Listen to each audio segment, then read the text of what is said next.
Regarde, du front de gauche PG, il est très bon. Hein. Par contre, j'ai lu, j'avais acheté un petit bouquin à 2 €. Il est bon, il est très à gauche, c'est la vraie gauche, mais il est bon. L'UMP, c'est le néant, mais c'est pas évident de. J'ai pas lu le. Il est devant toi. Ça. Ouais, c'est pour ça on les a tous. Ouais, je sais pas ce qu'ils ont. PS, tu fais un petit PS. PS, ouais, je connais celui que je connais le mieux. Pour l'avoir lu, celui pour le coup. Camarades, écoutez-moi s'il vous plaît. Eh oh. On va faire donc un atelier de contre-argumentation dans le cadre des présidentielles. Comment ça se passe? On va faire 5 groupes avec 5 parties un petit peu importantes, on ne prend pas 4-21, vous m'en voudrez pas.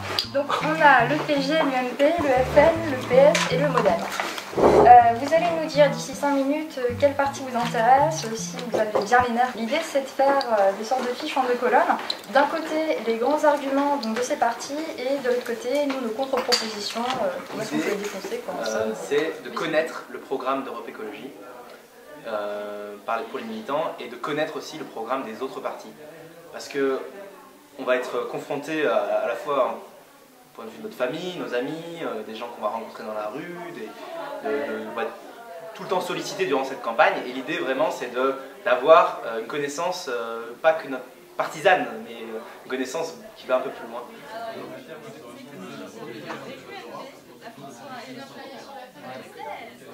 On a de pas se focaliser sur les thèmes de consolider la zone euro grâce à l'intégration économique des bons qui arrivent.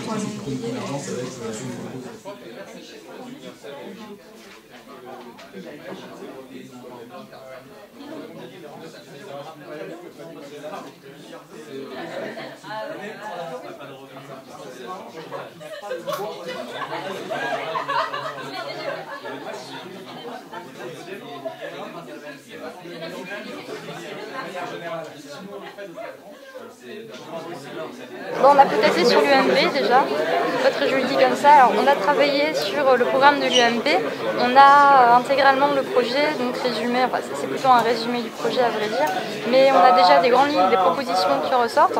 On a déjà vu qu'il y avait une absence totale de propositions sur le logement. Donc on va déjà essayer de tenter ça et y opposer toutes les propositions d'Europe Écologie Les Verts a fait sur le thème. Ensuite, il y a quand même une obsession des économies sur la sécurité sociale. Alors, contre ça, c'est très facile. Il y a le contre-budget d'Eva Joly, le contre-budget 2012.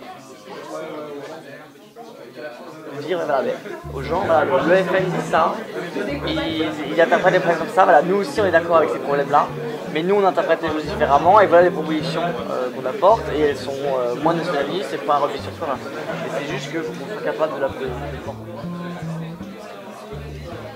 Mercredi prochain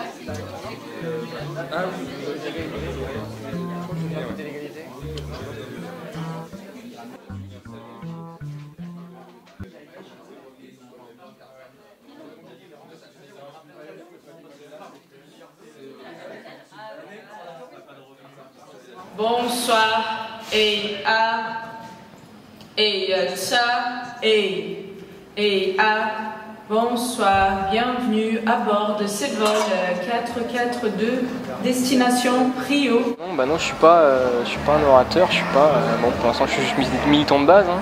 Le larbin quoi, parce que c'est des tâches que généralement les gens n'aiment pas trop faire. Après bien sûr t'as tout le travail de fond, travail du programme, rédaction des communiqués de presse, etc. où là c'est beaucoup plus dans le fond avec des arguments, etc. Comme le tractage qu'on va faire sans doute tout à l'heure. Voilà, il y a un moment il faut argumenter aussi quoi. Donc c'est deux revers différents. Donc là c'est la partie vachement matérielle, logistique. On sait toujours pas ce qu'on fait après quoi. Une fois que ce sera mis en place, nous on n'aura rien à faire. Bah non, on écoute comme des bons militants. Le fait que effectivement je participe à la mise en place, ça m'aide dans le rôle du militant engagé, ce qui n'est pas forcément le cas d'un adhérent lambda, c'est-à-dire que tu peux être adhérent, hein, de là à te bouger pour aller dans les événements, les préparer, etc. Et même tout simplement aller à la manif, tracter. L'adhérent lambda ne le fait pas quoi. Et donc ma plus-value elle est là et puis moi ça m'intéresse aussi énormément de faire ça. On a fait la préparation de la salle, etc.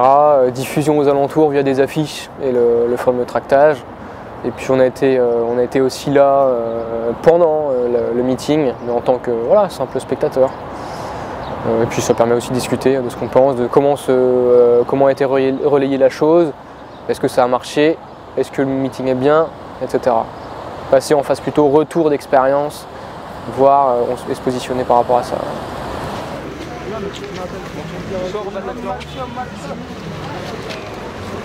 Généralement les gens ils te mettent un vent direct. C'est pas systématique, hein, clairement.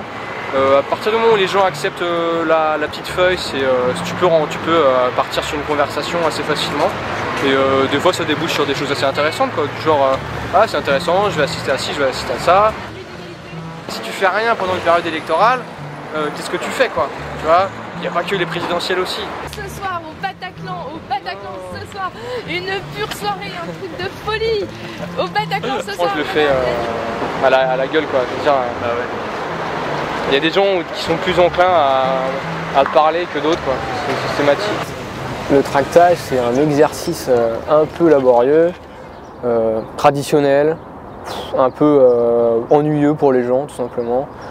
Alors, est-ce que c'est le meilleur moyen de diffuser ses idées? J'en suis pas sûr. L'approche typique, mettre le tract sous le nez des gens, regarder s'ils le prennent pas et voir s'ils le lisent. Bon, voilà, ça va bien un temps, mais faire ça 1 heure, 2 heures, c'est très vite ennuyeux. Par contre, ce qui peut être intéressant, effectivement, c'est d'interpeller les gens. Alors, d'une manière, on le voit comme on veut, hein, mais le tract, ça peut le faire, c'est-à-dire qu'à partir du moment où on tracte, on se positionne, et il peut y avoir discussion, voire confrontation, et là ça peut effectivement devenir intéressant. Parce qu'on a quelqu'un qui discute avec nous et qui te dit bah là ce que vous faites, moi je comprends pas, on vous voit jamais, mais par contre pendant la campagne présidentielle, alors là vous êtes tout le temps là, comment ça se fait, etc. Donc là on entame une vraie discussion de fond sur la représentation politique en France et sur comment on est perçu par les gens, et c'est très important. S'il y a trop de gens, tu peux pas faire grand chose en fait. C'est un truc, vaut mieux qu'il n'y ait pas beaucoup de gens, comme ça tu peux partir sur une discussion, dire bonjour, mais là je vais pas faire bonjour, tu vois, c'est ridicule.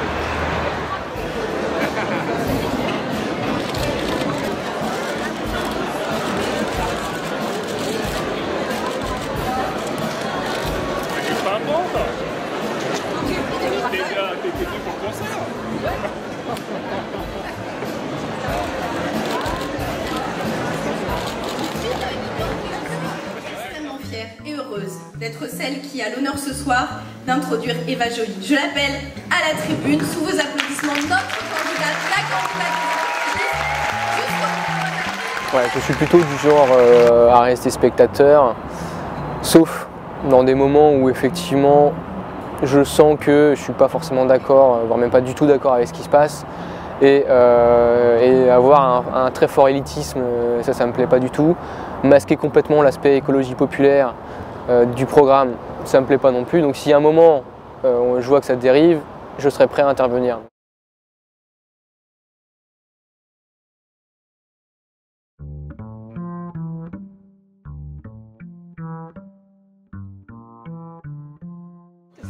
C'est génial, je suis dans les locaux du Modem, c'est hyper excitant. C'est moi, je l'éclat chocolaterie. Ils ont peur de la parole des jeunes, tout simplement. Ils ont peur que c'est un gros piège. Oui, mais c'est ce qu'on disait hier, parce que les journalistes habitués ils savent ce qu'ils vont leur poser. Cela dit, personne ne m'a demandé les questions ou les thématiques qui allaient être abordées. Personne ne m'a demandé une liste de questions. Les jeunes dans la présidentielle aujourd'hui au siège de campagne de François Bayrou, qui a d'ailleurs la gentillesse de le recevoir ici dans ce budget de campagne. Tu me donnes ton adresse? Eh ben, je vous envoie un mail. Je peux pas envoyer mon email, je peux pas envoyer un email si j'ai pas l'adresse. Vous savez qu'il y a eu exactement cette scène qui est passée dans le petit journal. Mais oui, bayrou@bayrou.fr. Les enfants c'est un connard. Ah, c'était mieux, moi j'étais comme toi. Putain, moi aussi je me suis dit on va pas s'en sortir. Je me dis mais on est nul, mais putain c'est drôle. Et en plus moi je le savais pas parce que tu sais,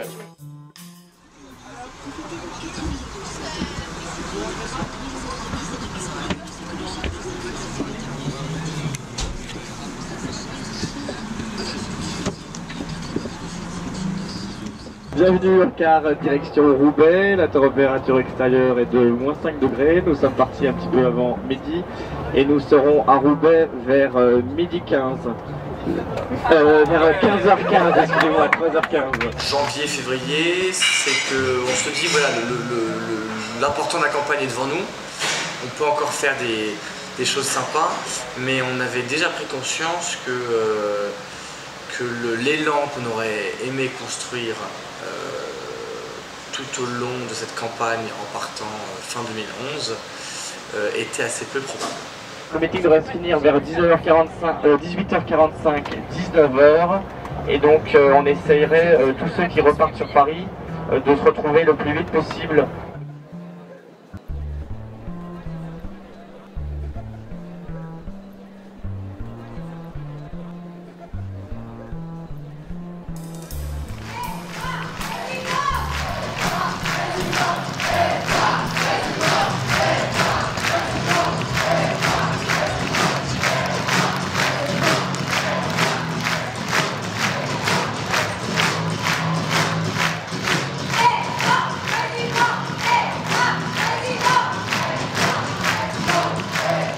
Super bien placé. Ça demandera du courage politique.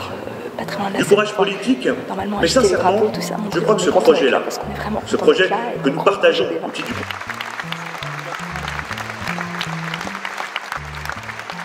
pour énormément de jeunes écologistes, pour quasiment tous les jeunes écologistes, c'était leur première élection présidentielle, du moins la première dans laquelle ils s'investissaient vraiment. Donc on ne savait pas vraiment à quoi s'en tenir, mais on avait de l'espoir dans tous les cas, parce qu'on croyait vraiment à notre candidate.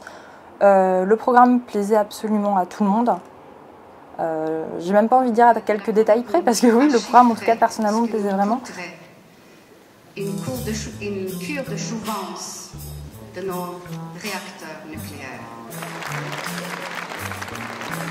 Alors là, je vais vous demander de l'applaudir vraiment très fort parce que c'est la première fois qu'il prend la parole devant une salle aussi pleine. Et c'est le secrétaire fédéral, c'est Jeunes Écologie, Vendry. Et là j'ai ça notamment aux jeunes écologistes qui sont présents aujourd'hui, qui sont mobilisés. Notre génération n'a pas inventé l'écologie. L'écologie, on la doit plutôt à Élisée Reclus, à Vandana Shiva, à René Dumont, à Rachel Carson. Durant les régionnaires, ils ont été capables de convaincre de plus en plus de Français, et que derrière les élus, ils changent les choses, ils changent la France, ils changent la vie. Et bien justement, montrons là maintenant, en 2012, qu'Eva Joly peut changer les choses en France. Merci.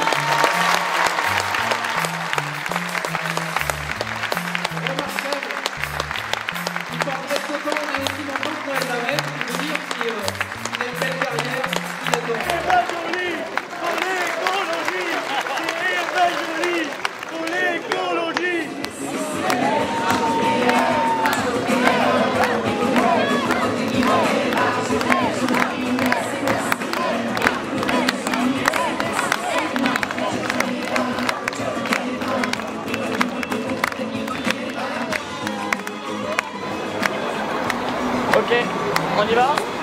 Il est où Anthony? Il reste ici. Avec toi aussi? Ah oui, nous aussi. Kessali, il est là, Kessali. En première prise de parole devant quelques centaines de militants, effectivement. Là, c'était 1500, 2000, je ne sais plus exactement. Oui, en tout cas, première intervention, donc quelques centaines de personnes. J'ai eu l'occasion de faire des interventions dans le cadre des cantonales, mais c'était en effectif plus réduit, dirons-nous, 30-50 personnes. En tout cas, j'ai pu dire les deux choses que je voulais dire, notamment en termes d'une génération qui connaît la crise, mais qui a l'envie de changer les choses. Ensuite, une génération qui n'a pas inventé l'écologie, mais qui a vraiment envie de se battre pour qu'elle soit majoritaire.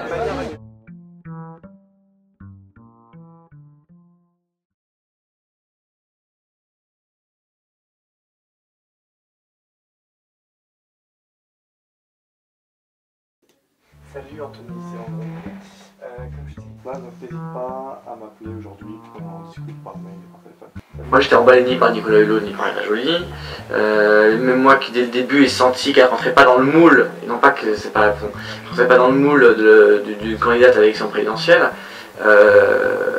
jamais je me suis dit concrètement faut changer de candidate et jamais en tout cas j'ai perdu l'envie de me bouger pour faire campagne. Voilà. Donc bienvenue dans le bureau des jeunes écologistes. L'idée c'est qu'en fait effectivement ce lieu-là soit un lieu de travail, de réflexion et surtout un lieu où on puisse mettre en place des méthodes qu'on ne peut pas mettre en place quand on est à distance. Ça va? Ouais. Ça marche. Je t'ai pas fait un mail. On va être que ça, newsletter c'est bon? Ouais. Action Rennes c'est bon, Fanny termine. Matériel Acta, alors tout est commandé. Tout est lié à 2012, en tout cas à comment on met en mouvement l'écologie politique en France.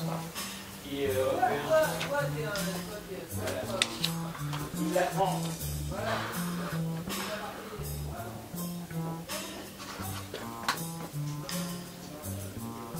Donc Karima, Gasquet, d'autres personnes. Quoi. Donc je t'envoie tout ça par mail. Voilà, j'ai maintenant. Là, je pense que c'est un agenda d'action, c'est important et ça. Ouais, ça serait simplement. Qu'est-ce que t'appelles agenda d'action?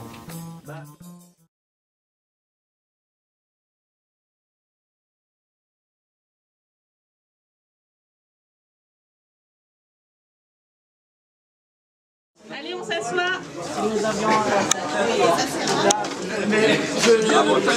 Je suis complètement d'accord, mais c'est un choix qui a été fait, un choix collectif. Et moi je vais parler de franchement, être à côté de je vais expliquer à ce moment-là. Je l'adore, je voterai pour elle, donc ça c'est parfait. Les gens qui disent non, mais vous je veux bien, mais pas elle, bah faut dire c'est pas grave, vous votez quand même pour l'écologie, etc. Enfin voilà, faut déployer tous vos talents. Et là pour le coup, effectivement, on a besoin de tout le monde, besoin de vous, mais aussi besoin de votre retour pour essayer de faire bouger les choses qui pourraient pas bien marcher. Voilà à peu près ce que je veux dire, c'est pas très politique, c'est très concentré sur la campagne, parce que je pense qu'effectivement, nos efforts doivent être concentrés sur cette campagne, parce qu'on voit le résultat que fera Eva Joly le 22 avril aura un effet très important, donc notre mobilisation est très importante. C'est pour ça. Sympa, vous voulez bien l'humanité, d'accord, mais à part ça, qu'est-ce que vous allez faire concrètement? Puis si tu réponds concrètement, on dit oui, votre truc sur le recyclage des déchets de chantier, c'est bien intéressant, mais enfin, c'est pas ça qui va créer de l'emploi pour 4 millions de personnes. Contre-attaquer, c'est-à-dire on dit bah, si je vous réponds globalement, vous allez dire que j'ai pas de proposition concrète, si je vous donne une proposition concrète, vous dites que c'est pas global. Alors l'intervention de Cécile Duflot, j'ai trouvé un petit peu compliqué parce qu'elle parle vachement à titre personnel. Tout ce qu'elle dit c'est du savoir pur et dur, bon après c'est la secrétaire nationale, hein. Mais je trouve qu'il y a vraiment un décalage entre ce qu'elle dit et ce que nous on sait ou ce qu'on pourrait dire. Et typiquement Axel a posé une question qui est fort intéressante, qui est comment je vais parler dans la rue et comment je convainc les gens. Cécile Duflot, elle a le potentiel de le faire, elle a le charisme, elle a l'argumentaire, elle a le savoir. Moi je peux pas le faire quoi. Je crois qu'il y avait beaucoup de jeunes écolos qui avaient besoin de mettre les choses au clair par rapport à certaines choses, comment ils les ressentent pendant la campagne, donc c'est plutôt bien. Moi j'ai retenu qu'elle pense que notre mouvement il est important pour la campagne.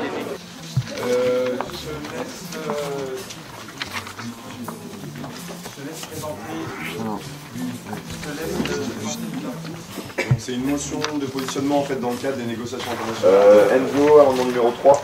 Alors c'est sur l'expérimentation des animaux, c'est un amendement qui est un peu dans le même esprit que celui du groupe de Paris juste après, donc je propose... Non, clairement, je crois que chez les jeunes écolos, je suis dans une mouvance assez minoritaire. Il y a des gens qui pourraient croire que je suis environnementaliste, parce que l'environnement, c'est extrêmement au centre de toutes mes préoccupations, dans le sens où je crois que ce qu'on en fait, mais autant que ce qu'on fait du vivant, mais végétal qu'animal, c'est extrêmement représentatif de la société dans laquelle on vit. Donc pour moi, ça doit arriver avant tout quasiment. Pour moi, avant l'animal, oui, c'était soit un animal domestique, soit un animal fermier, du coup soit l'un tu le bouffes, soit l'autre tu lui fais des câlins. Et maintenant ça me paraît dingue. Du groupe Île-de-France, on passe directement à l'amendement numéro 4, proposé par Amaury. Contre. Qui est pour. Merci. Donc le groupe Lorette est aussi intégré à la fédération. Bravo. Non, c'est juste pour dire que, j'aurais pu dire en introduction, mais la dignité animale, c'est des thèmes, c'est comme le cannabis par exemple, c'est des thèmes où On sait qu'on est tous d'accord en plus sur le principe, mais pour qu'on soit crédible, il faut qu'on fasse un truc crédible et il ne faut pas faire des caricatures. Et enfin, moi je suis végétarienne, par exemple, si on interdit les trucs qui sont tués en laboratoire, qui sont tués, enfin, qui sont endormis, etc., à ce moment-là, on interdit la viande tout court, tu vois. Et il y a un moment où il y a un ordre de priorité. Je pense que c'est le problème sur ce texte, c'est qu'il y a des formulations qui ne plaisent pas, qui sont pas forcément heureuses. Mais je pense qu'on ne peut pas laisser la question de la dignité animale à la question de Brigitte Bardot et à l'extrême droite. Donc c'est important que les jeunes écologistes s'expriment sur ce sujet. Et donc la motion de dignité animale est adoptée.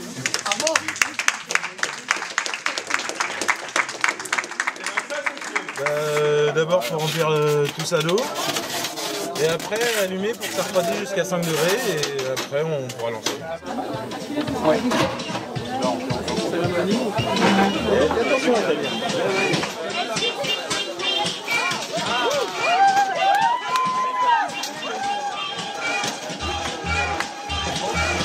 bah oui, c'est ça, c'est une de France qui lance l'apéro. Un petit chardonnay.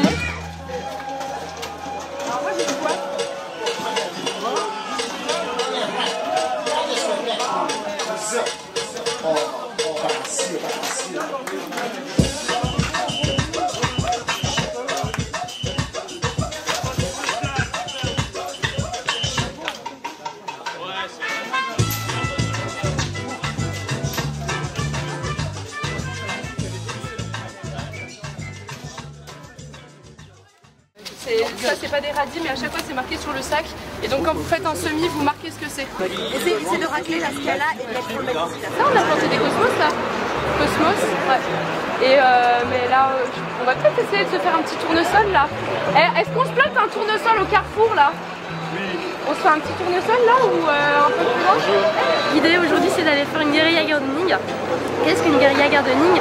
C'est des militants qui se rapproprient l'espace public en allant planter un petit peu n'importe quoi, n'importe où. Alors n'importe quoi, là on a pris de l'amande poivrée par exemple. Pourquoi est-ce qu'on a pris ça? C'est parce que ça se plante très bien et ça permet de recouvrir, je sais pas, au bout de 2-3 mois, on a planté un tout petit bout de monde quelque part en bas d'un arbre dans un coin super moche, super gris et on passera plus tard, il y a un petit peu de monde partout et c'est tout vert, c'est beaucoup plus joli.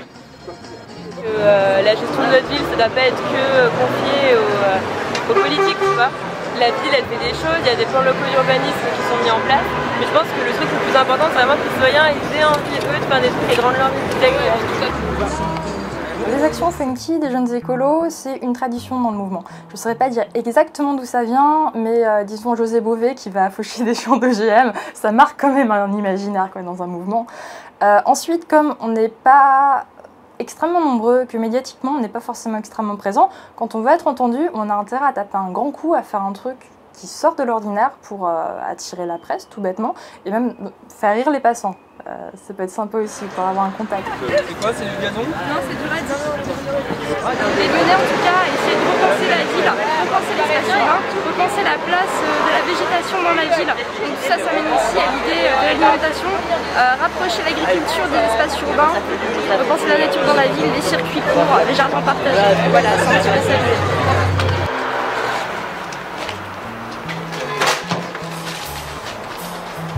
Bah allez-y, il y a un autre pinceau là, si vous voulez faire les poteaux, pour laisser un peu des Natalia. Vas-y. On va d'accord avec eux? Toi tu mets un petit peu de colle, pas trop parce qu'on est tout ça. C'est bon? C'est prêt? Mais par contre sur les quelques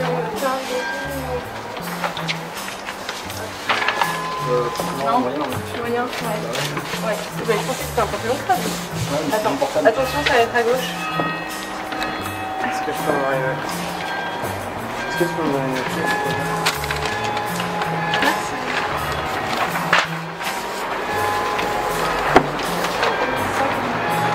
Oui, mais on a très peu. C'est de la colle à papier peint. Mais ça cartonne.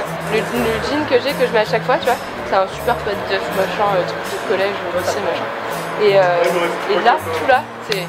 Genre, si je passe ma main dessus, ça fait pas comme ça. Ça fait genre... C'est une nouvelle matière, quoi. La raison pour laquelle on ne colle pas tout le rouge, c'est parce que si on fait ça, il s'énerve et du coup il nous coupe tout dans la nuit. Donc il y a un choix stratégique à laisser Nathalie Arthaud et ça se gauche tranquille.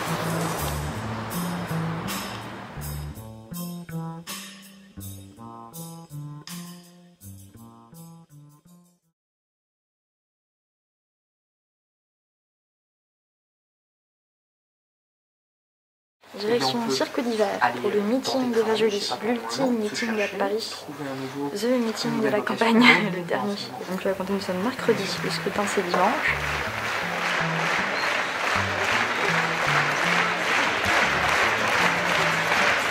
Nous, on a fait ce qu'on pouvait ici. Vous allez entendre Eva Joly. Et je pense qu'en l'écoutant, vous pourrez vous imaginer ce qu'elle a pu vivre pendant ces mois de campagne et à quel point son sourire constant pendant toute cette période démontre qu'est-ce qui fait sa force, sa vivacité, sa résistance, c'est qu'elle est là pour les convictions. C'est le point commun des écologistes qui sont ici.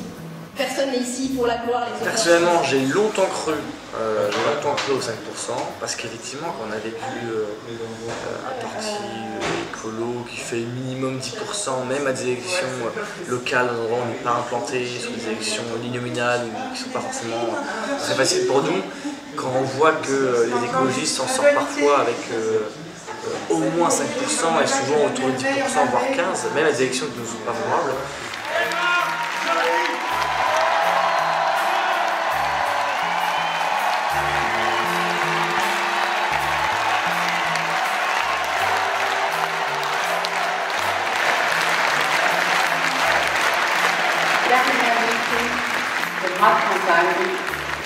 Le dernier meeting de notre campagne, et j'ai tellement de choses à vous dire. Je suis d'abord venue vous dire que ce n'est pas une fin de campagne, mais un commencement. L'écologie a rendez-vous avec l'histoire. Dans les années qui viennent, nous aurons à reconstruire l'espoir. L'espoir n'est pas l'utopie. Il en diffère car il n'indique pas seulement un but, mais aussi les moyens à mettre en œuvre pour l'atteindre. L'espoir n'est pas l'illusion. Il s'en distingue par la force que nous mettons à les traduire en actes. L'espoir n'est pas la nostalgie du monde passé. Il est la projection vers l'avenir pour inventer un monde différent de celui qui nous oppresse. Alors pour dimanche, je sais pas, j'arrive pas vraiment à savoir parce que j'étais les 4 filles de la campagne, donc c'est assez dur d'avoir un avis objectif. J'espère juste qu'on fera le meilleur score possible parce que même si on va pas au second tour, c'est pas grave, le but aujourd'hui c'est d'avoir un bon score pour que notre opinion et notre projet pèsent dans la balance politique et qu'on ait réellement un poids pour la politique qui va être menée dans les 5 prochaines années. Et après il y a les législatives.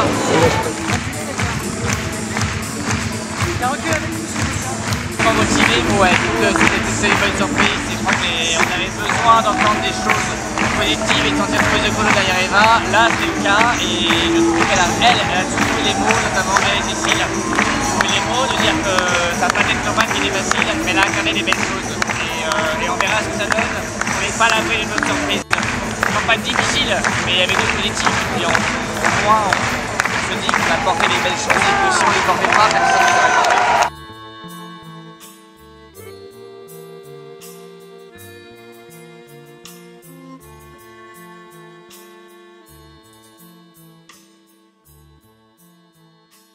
Je vous rappelle 30 secondes. C'est pas ça. J'attends un peu. Ça va? Ouais, j'ai pas c'est constructif. On choisit pas, bonjour, Yannick Jadot. Vous savez quoi, vous me posez une colle. Vous me posez une colle parce que je ne sais absolument pas si on a une position. Les aides européennes et eurobonds. Moi je sais. Les modalités de la 6ème République. Moi je sais. Taxe PME, développement de l'OSS. Le toute fin de campagne, c'était très étrange en fait. On s'est tous donné à fond pendant toute la campagne et particulièrement la dernière semaine où juste on dormait plus. Enfin personnellement j'ai perdu 3 kilos en une semaine, c'était n'importe quoi. C'est vraiment très émouvant comme ça, mais il ne faut pas croire que le parti ne me soutient pas, vous savez. Il y a de très nombreux militants, de très nombreux cadres, ils sont là, ils ont été là tout le long. Et finalement, ceux qui ont tiré un peu de la patte, ils se comptent sur le doigt d'une main. Et ce n'est pas grave. Pardon? Vous êtes déjà inscrit sur la liste électorale? Ah! Oh! Quelle voiture! Super! On va commencer par la question laissée la veille par celui qui était ici à votre place, c'était François Hollande. J'ai trouvé qu'il y avait eu des coups qui avaient été portés qu'aucun candidat n'avait reçu jusque-là. On regarde la superficie occupée dans les journaux par les différents candidats. Vous êtes la 6e place, juste en dessous de Marine Le Pen, le 20 mars. Alors justement, concernant la presse écrite, Laurent Lucas, notre journaliste, a fait un condensé de tous les titres qui nous ont été consacrés. Et voilà ce que ça donne. La convalescente justicière, écologiste atypique dans l'impasse, s'accroche malgré tout. Est-ce que ça vous correspond? Diplômée de l'École nationale de magistrature, évidemment, parce qu'elle était magistrate. Et elle les a eu, elle est diplômée notamment de l'université Panthéon-Assas. Une campagne présidentielle pour un militant, c'est 2 journées en une. Tu rentres de cours ou de journée de taf et tu commences une nouvelle journée qui va se terminer vers 2h du matin. Là, on est à ramasser à la petite cuillère. Ça faisait 1 an, pour ceux qui avaient commencé déjà avec les primaires pour Eva Joly, qu'on était derrière cette femme, derrière un programme. Et on sentait que c'était la fin, mais on n'arrivait pas à se faire l'idée de, voilà, on s'est donné à fond et ça va s'arrêter à minuit. Là, on ne pourra plus rien faire. Et à vrai dire, ce qui a été très étrange, ça a été le samedi qui a suivi.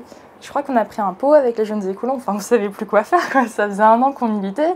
Le dimanche, je sais pas, on allait tracter sur les marchés pour ceux qui avaient la motivation, puis on allait coller, on faisait des actions ou des réunions ou n'importe quoi, des formations. Et là, on était interdiction de militer, c'est très bizarre. Reste chez toi, ne parle pas de la campagne sur Facebook ni Twitter, interdiction, bref. Eva Joly 2012, engagez-vous qui disait.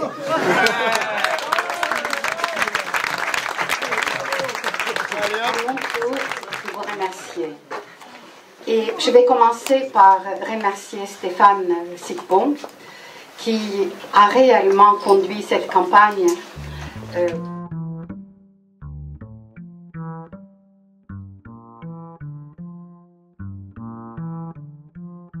S'il fallait faire un petit peu de météo électorale, si je peux dire ce soir, eh bien, la France serait divisée en deux, un très large quart sud-ouest, très large parce qu'il va de la Bretagne jusqu'à la Provence, à la Côte d'Azur, à voter un peu plus que la moyenne. En revanche, les départements qui ont le moins voté, on les retrouve en région parisienne et dans l'est de la France. Alors, le record en termes de participation, c'est dans le Cantal, de 79%, et l'Aveyron, le Jura, encore l'emploi a beaucoup plus voté que la moyenne. En revanche, on a beaucoup moins voté à Paris, 59% de participation relevée à 17h par le ministère de l'Intérieur. Alors par contre ça devrait monter parce que les centres urbains doivent être quelque part.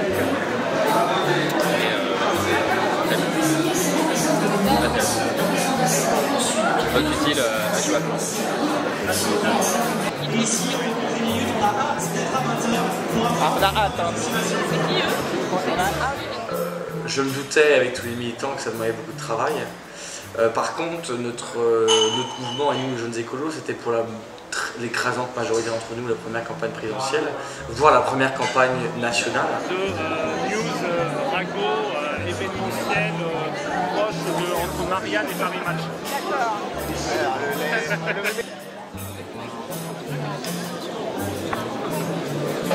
Oui, je connais. Alors décevant, vraiment décevant. On table entre du 2,2 et du 2,6, ça dépend, mais bon, c'est clairement la moitié de 5%, ça fait peine. Et les mêmes, tant que en plus c'est demain matin qu'on connaîtra les vrais chiffres. Oui, mais bon, après il y a des tendances qui sont assez fortes. Je pense pas qu'elle va gagner 2,5 points en une nuit. Même sur les 4 villes principales, je pense pas, donc c'est décevant. 20% Le Pen,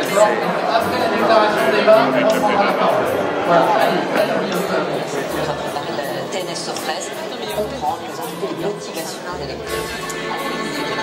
On commence à savoir parce que même si je ne veux pas savoir, il y a des gens qui en parlent autour de moi. Mais de toute façon, ça sert à rien. On a 14 minutes avant les résultats officiels. On va plus parler d'estimation. Le truc qui nous fait flipper, c'est le score de Marine Le Pen qui varie 10 points d'écart d'une estimation à l'autre. C'est terrifiant. Enfin, 7, mais wow. J'ai un camarade qui nous disait à l'instant que s'il s'était engagé en politique, à gauche, c'était vraiment pour combattre le vote Front National. Ça fait mal, mais bon, on verra.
1 c'est pas sûr, 2-1 c'est même pas sûr, donc avant de enfin, le score des deux psychologiquement il est important et passer en dessous de 2 c'est rajouter la déception à déjà l'effarement du score de Le Pen qui est juste grave et c'est juste hallucinant, le total Sarkozy-Le Pen fait mal à voir, très très mal à voir. Le score d'Eva Joly au fond,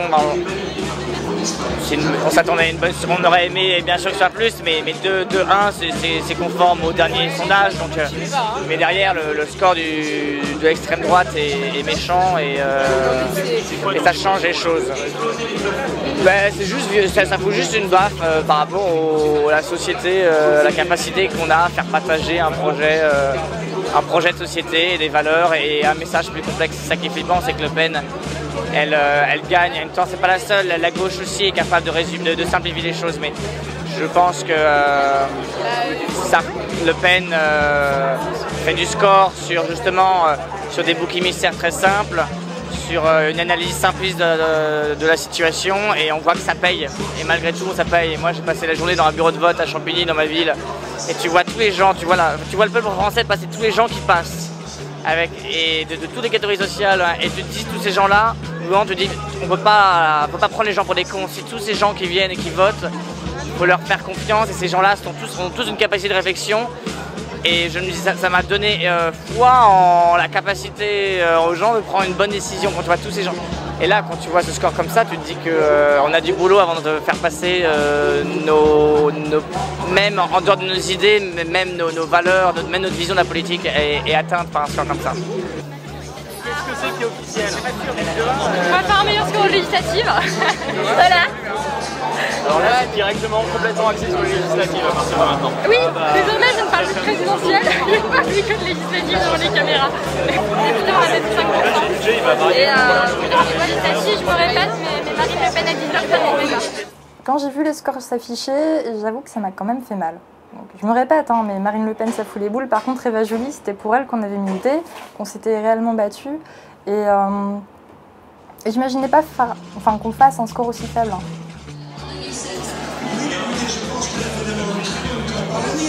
Et ensuite, je crois que la situation économique, sociale et politique de la France est si grave qu'une bonne partie des électeurs ont pris conscience que la seule voie de succès, c'était celle de la haine. Marine Le Pen, c'est-à-dire le retour à une politique nationale en faveur des Français d'abord. Et je crois que moi, j'étais très jeune au 21 avril. Et je croyais encore, j'avais l'espoir qu'à l'entre-deux tours ça change. Je suis couché en me disant ah, c'est bon, je passe au second tour. J'étais jeune, j'avais pas été choqué. Là, c'est un gros coup. Ouais, je pensais pas, je m'attendais à tout sauf ça. Et les gens en ras-le-bol et Hollande a eu l'intelligence de. C'est pas un vote d'adhésion, mais Hollande a eu l'intelligence de la jouer soft et d'avoir un profil souple sur lequel vont se reporter tous les gens qui ont marre de Sarkozy. Et il a gagné. Voilà.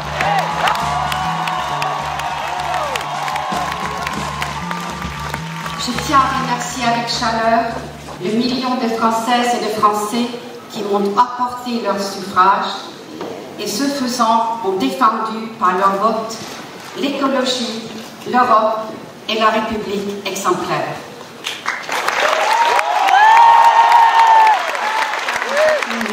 Individuellement, je peux vraiment vous remercier de tout le travail que vous avez fait.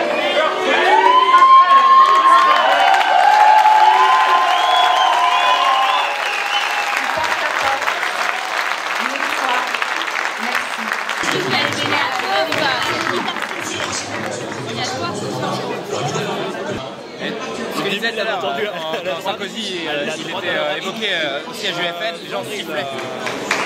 Je n'étais peut-être pas non plus une candidate facile. Et pourtant, vous avez défendu les deux, la candidate et l'écologie, avec courage et opiniâtreté.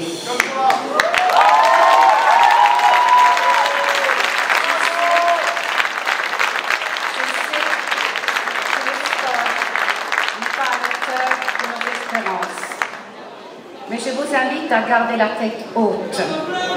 Quand on défend la cause de la planète, il n'y a pas de honte à avoir. Le temps viendra, j'en suis sûre, où les électeurs et les électrices se tourneront vers nous pour changer de destin.